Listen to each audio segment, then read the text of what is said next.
No nii. Well, hello.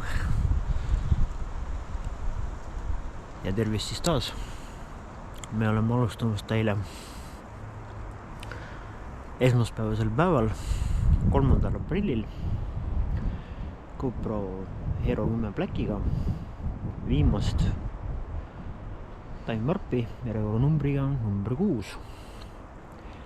Ja me hakkame liikuma Hiiu bussipeatuse poole ja siis teeme siis veel nii kaua, kuni me veel siis saame. Nii et let's go!